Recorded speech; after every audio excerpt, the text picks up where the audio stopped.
नहमदुहु व नुसल्ली अला रसूलिहिल करीम अम्मा बाद फ़ाऊज़ु बिल्लाहि मिनश शैतानिर रजीम बिस्मिल्लाहिर्रहमानिर्रहीम रब्बि यस्सिर वला तुअस्सिर वतम्मिम बिल खैर रब्बि इश्रह ली सदरी व यस्सिर ली अमरी वहलुल उक़दतम मिन लिसानी यफ़क़हू क़ौली। अस्सलामु अलैकुम व रहमतुल्लाहि व बरकातुहू। सिरात मुस्तकीम में आप सबको खुशामदीद। पिछले सबक में हम लोगों ने पढ़ा था कि जिन लोगों ने अल्लाह की आयत का इनकार किया और अम्बिया को और सालिहीन को नाहक कत्ल किया, उनके लिए दुख देने वाला अज़ाब दोज़ख तैयार है। ऐसे लोगों के अल्लाह ताला फरमाते हैं कि दुनिया में भी अमाल ज़ाया हो जाते हैं और आखिरत में भी उनका कोई मददगार नहीं होता। फिर अल्लाह ताला ऐसे लोगों का हाल बयान करते हैं जिन्हें तौरात का कुछ हिस्सा दिया गया और उसके बाद उन्होंने बजाय इसके कि उसमें से फ़ैसला करें, उसके अहकामात को तहरीफ़ कर डाला। और इसमें हमने यहूदी और यहूदन ज़ानी का ज़िक्र पढ़ा था। अल्लाह ताला ने फ़रमाया कि ये तो लोग वो हैं जो कि इस खुश फहमी का शिकार हैं कि हमें तो दोज़ख की आग छू ही नहीं सकेगी मगर सिर्फ़ कुछ दिन के लिए, क्योंकि हम तो अल्लाह ताला के बहुत चहीते हैं, हम अम्बिया की औलाद हैं। अल्लाह ताला इनके इस ख़याल की तरदीद करते हुए फ़रमाते हैं कि आबा व अजदाद की कोई भी नेकी तुम्हारे किसी काम नहीं आ सकती, उनकी नेकी उनके लिए है और तुम्हारे अमालों के तुम खुद ज़िम्मेदार हो। जिसने भी कोई नेकी की होगी अल्लाह ताला इसका पूरा अजर इसको देगा, और अगर किसी ने बुराई की है तो उससे भी इसका पूरा सिला मिलेगा। और अल्लाह ताला किसी पर जुल्म नहीं किया होगा। हर नफ्स के लिए वही कुछ है जो इसने ख़ुद कमाया होगा, जिसके लिए इसने ख़ुद कोशिश की होगी।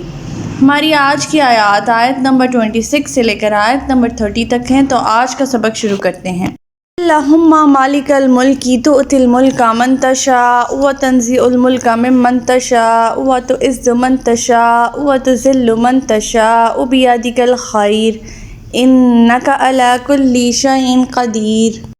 आप कहिए, ए अल्लाह, मिल्क के मालिक, जिसे तू चाहता है हुकूमत अता करता है और जिससे चाहता है छीन लेता है। तू ही जिसे चाहे इज़्ज़त देता है और जिसे चाहे ज़लील करता है। सब भलाई तेरे ही हाथ में है और तू यकीनन हर चीज़ पर कादिर है।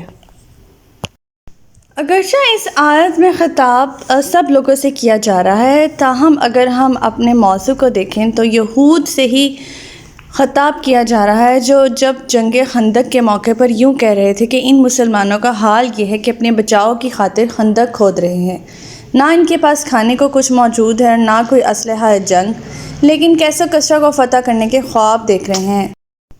ये दीवानगी नहीं तो और क्या है। यहूद और कफ़ार के इसी बात का जवाब देते हुए अल्लाह ताला यहाँ फरमा रहे हैं कि इज़्ज़त और ज़िल्लत और इक़्तिदार वग़ैरह सब कुछ अल्लाह के कब्ज़ा कुदरत में है। इसमें कोई ताज्जुब की बात नहीं कि आज जो हाकिम हैं कल महकूम बन जाएंगे, जो शहंशाह हैं वो गदा बन जाएंगे, जो कमज़ोर हैं वो ताकतवर बन जाएंगे। भला जो हस्ती मुर्दा को ज़िंदा से और ज़िंदे को मुर्दा से निकाल सकती है, वो मुक़्तदर और से मोहताज और मोहताज से मुक़्तदर क्यों नहीं बना सकती। यानी अल्लाह ताला हर चीज़ पे कादिर है। वो जिसे चाहे हुकूमत और इक़्तिदार दे सकता है, जिसे चाहे छीन सकता है, जिसे चाहे इज़्ज़त दे सकता है और जिससे चाहे ज़लील कर सकता है। तमाम मालिक और मुख्तार तो अल्लाह ताला की ही ज़ात है। आयत नंबर 27, तुलिजुल लैला फिन नहारी व तुलिजुन नहार फिल लैली व तुखरिजुल हय्या मिनल मय्यिति व तुखरिजुल मय्यिता मिनल हय्यि व तर्ज़ुक़ु मन तशाअ बिग़ैरि हिसाब। तू रात को दिन में और दिन को रात में दाखिल करता है, नीज़ बेजान से जानदार को और जानदार से बेजान को निकालता है, और जिसे तू चाहे बेहिसाब रिज़्क़ देता है। नंबर 28, ला यत्तख़िज़ुल मुअमिनूनल काफ़िरीना औलियाअ मिन दूनिल मुअमिनीना वमन यफ़अल ज़ालिका फ़लैसा मिनल्लाहि फ़ी शैइन इल्ला अन तत्तक़ू मिनहुम तुक़ातह व युहज़्ज़िरुकुमुल्लाहु नफ़्सह व इलल्लाहिल मसीर। मोमिनों को अहले ईमान को छोड़कर काफिरों को हरगिज़ दोस्त नहीं बनाना चाहिए, और जो ऐसा करेगा इसे अल्लाह से कोई वास्ता नहीं, इल्ला ये कि तुम्हें इन काफिरों से बचाव के लिए किसी किस्म का तर्ज़ अमल इख्तियार करना पड़े। और अल्लाह तुम्हें अपने आप से डराता है और अल्लाह ही की तरफ लौट कर तुम्हें जाना है। اللہ تعالیٰ یہاں مومنوں کو انفرادی اور اجتماعی دونوں لحاظ سے خطاب کرتے ہوئے فرما رہے ہیں کہ کافروں کو دوست نہیں بنانا چاہیے۔ وجہ یہ ہے کہ کافر کبھی مومن کا خیر خواہ ہو ہی نہیں سکتا۔ جب بھی اسے موقع ملے گا وہ نقصان ہی پہنچائے گا اور اس سے خیر کی توقع نہیں رکھی جا سکتی۔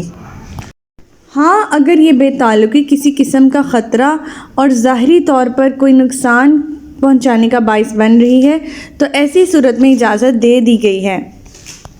مثلاً یہاں جان و مال کا خطرہ، مال اور آبرو کے ضائع ہونے کا خطرہ یعنی کہ اگر موجود ہے اس دشمنی سے ظاہری طور پر تو پھر دوستی کی جا سکتی ہے بظاہر مجبوراً، ادروائز اس کی اجازت نہیں ہے، اور اس کی وجہ یہ ہے کہ اپنے آپ کو ان کافروں سے محفوظ ہی رکھنا چاہیے مومنین کو، کیونکہ وہ کوئی موقع جانے نہیں دیں گے آپ کو نقصان پہنچانے کا، اور یہ ان کی فطرت ہے، کیونکہ نقصان پہنچانا ان کافروں کی فطرت ہے جس کے بارے میں اللہ تعالیٰ ہمیں اس آیت میں آگاہ کر رہے ہیں۔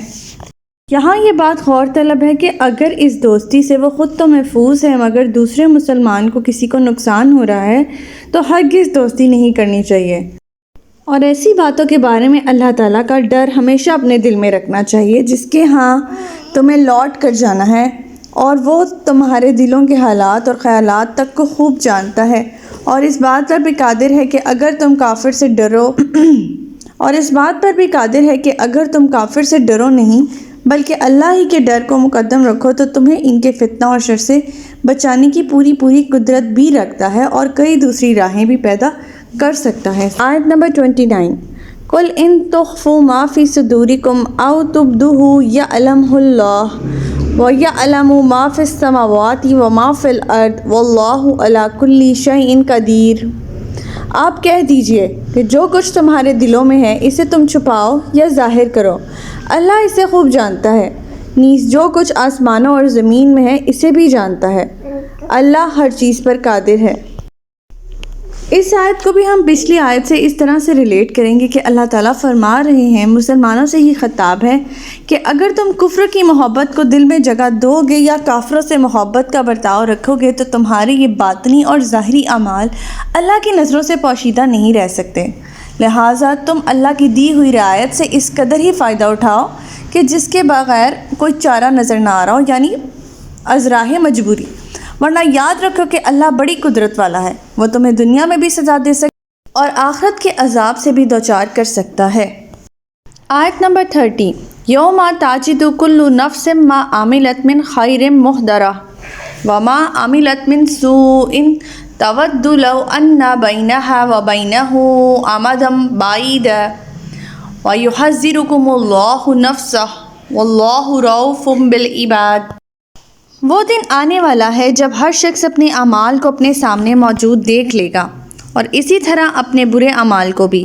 وہ یہ تمنا کرے گا کہ کاش اس کے اور اس کے برے اعمال کے درمیان دور دراز کا فاصلہ ہوتا، اور اللہ تمہیں اپنے آپ سے ڈراتا ہے اور اللہ بندوں پر نہایت ترس کھانے والا ہے۔ اس آیت میں اللہ تعالیٰ نے شروع میں ایک نیکوکار اور ایک بدکار کا ذکر کیا ہے، بعد میں صرف بدکار کی تمنا کا ذکر کیا ہے، جس کی وجہ یہ ہے کہ قیامت کے دن کی سختیوں اور دوزخ کے عذاب سے بچ جانا ہی اصل کامیابی ہے، اور جنت میں داخلہ تو اللہ کا فضل اور انعام ہے، جتنا وہ چاہے کسی پر کر دے۔ اس کی ایک وجہ یہ بھی ہے کہ نیک اعمال بجا لانے کی نسبت برے کاموں کو چھوڑ دینا بہت زیادہ مشکل کام ہوتا ہے، اسی لیے کتاب و سنت میں نیک اعمال بجا لانے کی نسبت برے کاموں کو چھوڑنے کی بہت زیادہ تاکید کی گئی ہے۔ گویا اللہ تعالیٰ کا اپنے بندوں کو برے انجام سے آگاہ کر دینا ہی اس کے بندوں پر ترس کھانے کی بہت بڑی دلیل ہے۔ ہمارا آج کا سبق یہیں تک تھا۔ اللہ تعالیٰ سے دعا ہے کہ اللہ تعالیٰ ہمیں قرآن پاک کے احکامات پر عمل پیرا ہونے کی توفیق عطا فرمائے۔ اللہ پاک ہمیں ہدایت دے کہ جس کے بعد گمراہی نہ ہو۔ ربنا لا تزغ قلوبنا بعد اذ ہدیتنا وہب لنا من لدنک رحمۃ انک انت الوہاب۔ سبحانک اللہم وبحمدک استغفرک واتوب الیک۔ السلام علیکم ورحمۃ اللہ وبرکاتہ۔